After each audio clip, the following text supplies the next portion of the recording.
ଝାରସୁଗୁଡାର 1 number ୱାର୍ଡର Khalifa ହଉଛି ଆଉ ଆମର 2 ନମ୍ବର ତାଜିଆ ଝାରସୁଗୁଡାର। ମୋ ନାମ ହଉଛି शेख अब्दुल रहमान। ମୁଁ ହଉଛି ଖଲିଫା। ଆମ ପ୍ରତିବର୍ଷ ଇମାମ ହୁସେନଙ୍କର ନାଁରେ ପ୍ରତିବର୍ଷ ପାଳନ ହୁଏ ଆଉ ବର୍ଷକୁ ବର୍ଷ ହୁଏ। ତାପରେ ଏଇଠୁ ବାହାରିବା ବାହାରିକି ଯିବା ଥାନା ପାଖକୁ 4ଟା ତାଜିଆ ପହଞ୍ଚିକି ସେଠି ଫାର୍ଷ୍ଟ ସେକେଣ୍ଡ ସେଠି ବାଛା ହବ। ସେଠି ବାଇକ୍ ପହଞ୍ଚିକି ତାପରେ ରିଟର୍ନ ହବା। ଭାଇଚାରା ଏଟା ହଉଛି ଭାଇଚାରା ସହର। ଆମେ ଚାହୁଁଛେ ଯେ ହିନ୍ଦୁ ଭାଇ ମୁସଲିମ ଭାଇ ମିଶିକି ସବୁ ତାଜିଆ ଆମେ କରୁଛେ। ସବୁଦିନ ବର୍ଷକୁ ଥରେ ପାଳନଟା ହୁଏ। ଏଟା ଭାଇଚାରା ସହର ଜଳେଶ୍ୱରର।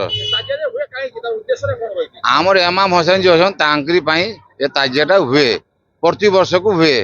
ବୁଝିଲେ, ଝାରସୁଗୁଡାର 2 ନମ୍ବର ତାଜିଆ ଆମ 1 ନମ୍ବର ୱାର୍ଡର। ଆଉ ମୁଁ ହଉଛି शेख अब्दुल रहमान।